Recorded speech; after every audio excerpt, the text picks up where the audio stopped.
what does it take to achieve victory? How does a team of 35 raw talents conquer the impossible? Despite the discrimination, the QCPD Dragon Boat team worked hard for the victories they've earned, and in the process inspired us that no barrier is tall enough if you have the commitment to do your task. This is their story.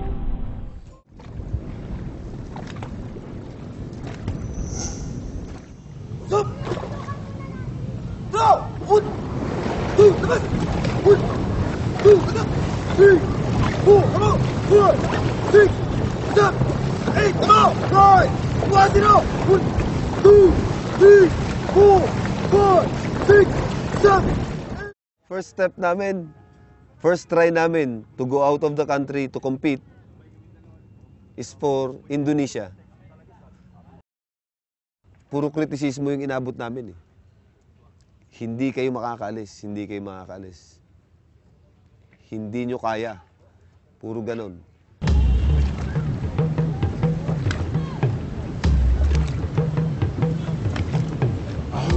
Ready for long? Ready! Oh, wag tentative, diretso yan, diretso. Wag pigil dito, wag pigil, diretso.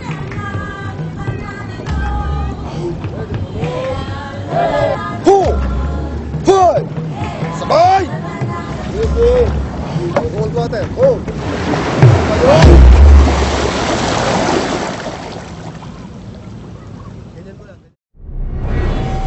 Sa international arena, makikita mo yung mga kalaban mo talaga is like malalaki talaga. So kung mahina-hina yung loob mo, mahina-hina yung isip mo, talagang dun pa lang panghihinaan ka na ng loob mo. Isang malaking achievement para sa amin na 5-month-old ang makapag-champion. Many sneered when QCPD Dragon Boat team went to the Savas Prince International Competition 4.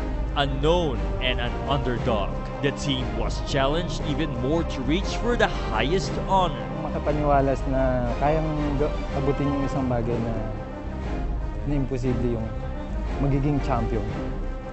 Nauna na nasabi ng coach namin, kinikriticize yung grupo na to, matatanda na daw, hindi na namin kayang mag-champion, hindi na namin kayang pagsasagwan. Masasabi lang namin, itong grupo na to, nandun ang determinasyon. Nandun yung puso para lumaban. May pusong Pinoy eh. Habang nahihirapan, lumalaban niya. Because of his many achievements and an untarnished track record, Coach Michael Chavez's commitment to the paddling team is unparalleled. All his patience and time spent for the honor of Quezon City. Talagang tutok siya sa amin. Kung anong dapat na training namin, binibigay niya sa amin. Kahit stricto siya, pero okay naman siya pagdating sa labas. Enjoy kami kahit na mahirap pa yan. Pagtapos naman na ng training masasaya naman kami lagi. He brought together a team that was defied the conventional, while other players looked down on them.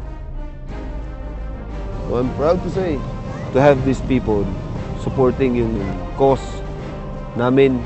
These people are the best men na nakita ko na so far. And now, because of the honor they have brought home, Coach and the team are more confident that they will bring home the bacon in joining the 2011 New York World Police Fire Games. Sa risk, marami kaming tinake na risk. Una, yung careers nga namin.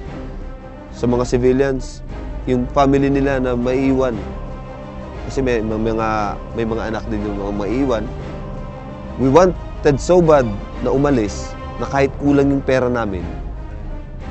Financially, constraint yung grupo namin. Nag-dish in kami ng pera para lang matuluyan. We cannot afford na ma-stall uli kami, matigil kami para sa kung ano pa. We have to go out, we have to prove something. Hey! Exit! Ha! Hey!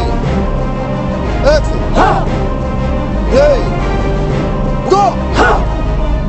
We at Sports 37 believe in the kind of talents that Coach Michael Chavez has put up together. That is why we encourage more and more people to try sports like this. Because no matter what age you are, sports is for you. 3, 4, 5, 6, 7, 8,